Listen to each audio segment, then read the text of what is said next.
And now let's proceed with the keynote presentation in the afternoon. We begin with Clara Drodi from Cognitive Finance Group. Her keynote is titled Finance Embraces AI Today and Tomorrow. Please welcome Clara. Clara, the word is yours. Welcome. Hi. Hi, how are you? Thank you. Thank you very much. Thank you. Well, good afternoon. I have the task to talk to you about the past and the future of AI in 15 minutes. 15 minutes, which come as possibly the most important summary I would ever prepare in the past 10 years of my professional life.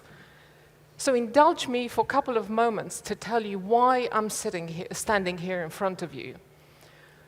10 years ago, I submitted my resignation. I used to work in financial services in London and Luxembourg, front office investment management. I was so committed to the vision that I've been secretly harboring for the previous 4 years, that artificial intelligence will append everything that we do in financial services, to the point that we will have to think of new ways to be more profitable or be profitable, new ways to deliver business models.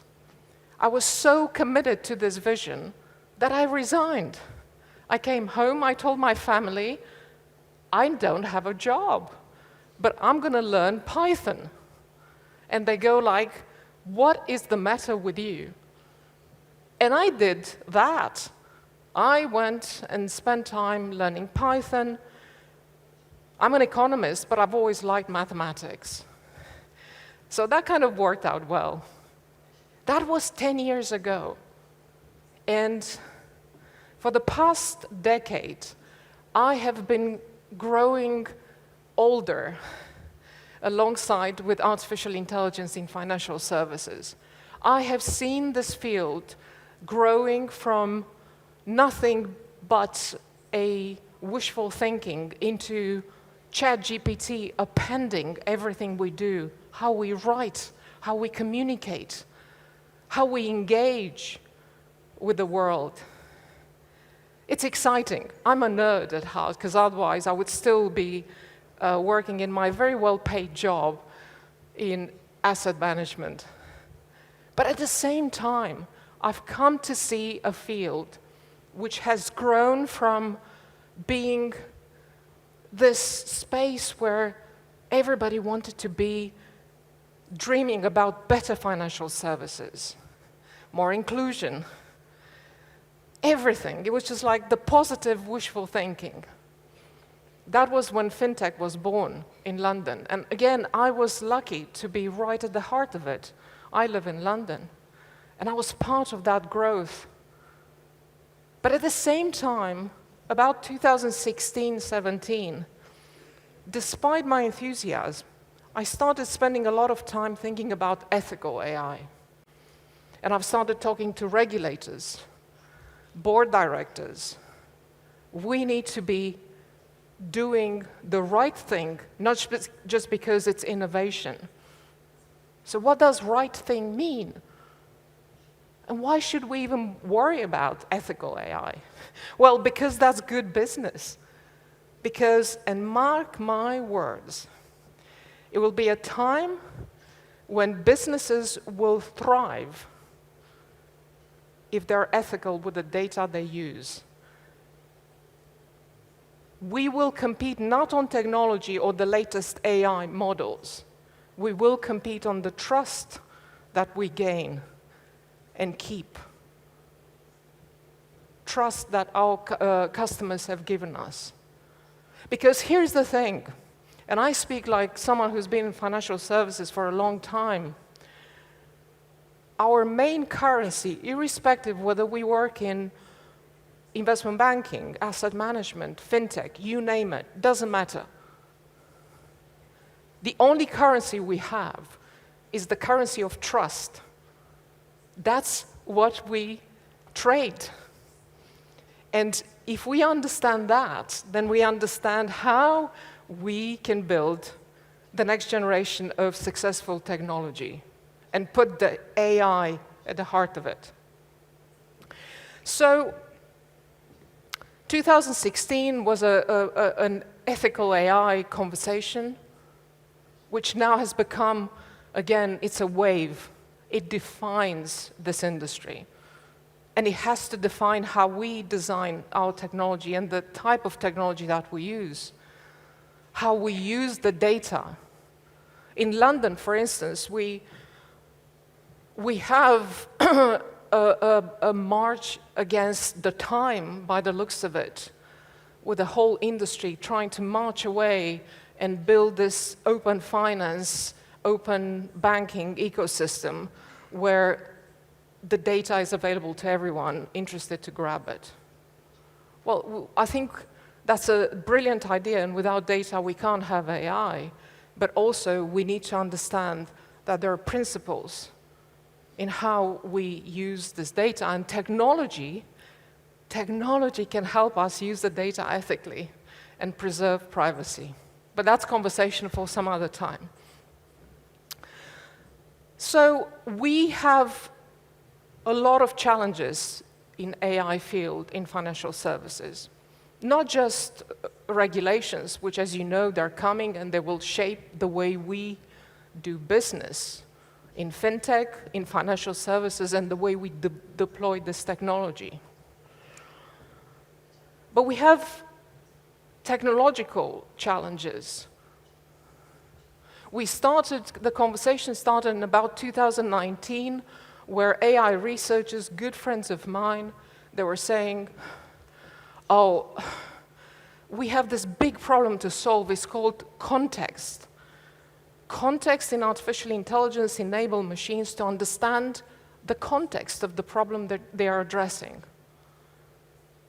I'll tell you what, context has been solved. That's not a problem.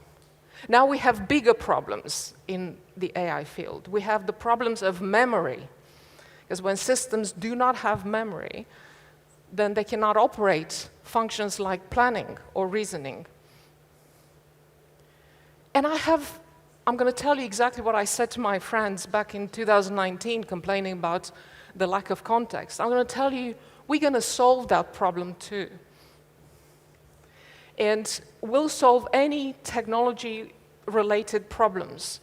And we will be able to build AGI. That's my submission to you today. Now, what are we going to do with it?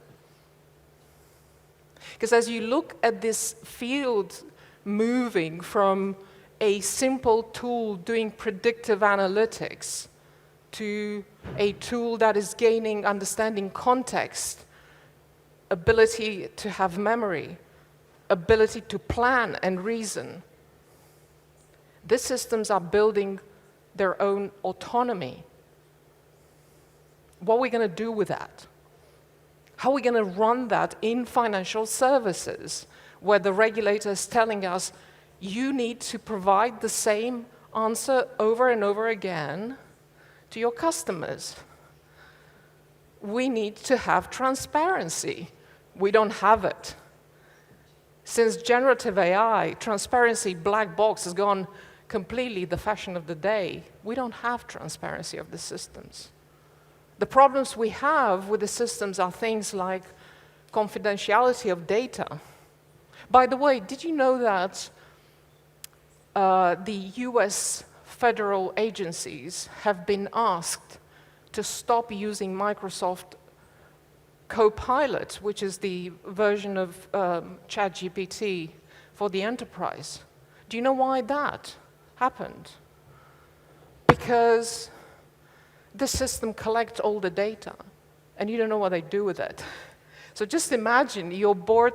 I spend a lot of time working with board of directors and senior executives. So just imagine all your confidential information about what your company wants to do, things that you decide at the board level, is sucked up and just goes available to everybody. How are we going to do? What are we going to do about that? So that's a big challenge. ethics, technology challenges, and confidentiality challenges remain. I think we will solve them. But again, I want to ask you, when we look at the future, what are we going to do with this technology, with this autonomy? Because that's where we're going to. What are we going to do with it? We don't have an answer. In financial services, I know the regulators, irrespective of jurisdictions, they think like, okay, so autonomy, no, we don't like that. So my submission to you today, and probably one of the main thoughts I'm going to leave you with, is we innovate, but what's the final purpose? We can do all of it. What's the final purpose? Because by the looks of it, in financial services, we're going to hit a ceiling. So another thing I'd like to leave you with today, to reflect on, is how we're going to build this technology to serve our sector, to deliver on the values that we believe as a society. So that's another thought for you to reflect on.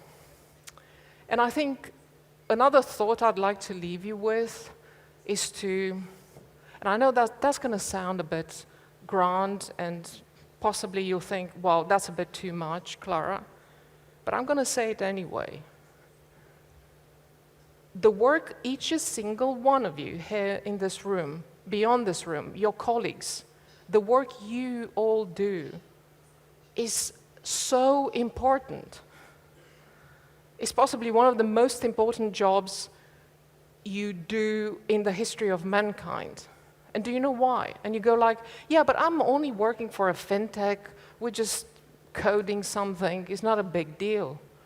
Well, the big deal is that when the work of each of you joins up, it creates a mesh that embodies values, systems, which then creates an ecosystem that determines whether, for instance, the personal data, financial personal data of your family, your children, your grandchildren, further down the line, will become fair game to anyone.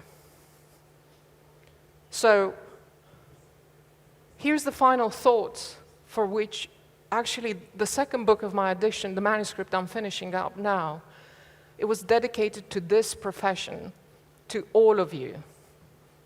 I didn't dedicate it to my family anymore. It's to this profession, because the work you do has to have at the core of it the protection of our civil liberties and human dignity. If you have moments of doubt when you go like, okay, but what technology should I use? We have this business process or this task, what are we going to do about it? Just ask, if you don't know where to go, ask yourself, knowing what I know about this technology, would I want my family subjected to it? And that's your AI compass. It'll guide you to what you need to do. And please remember that the work you do is possibly the most important work and anybody has ever done in the history of mankind, because you build the functionality of the next financial ecosystem. Thank you very much, and I hope you'll find some of the nuggets I had to, distill for this 15-minute presentation useful in your work. And the panel that follows will be equally or even more so useful. Thank you very much. Thank you very much, Clara. It was enlightening. We are not letting you go, as you will see in the next discussion.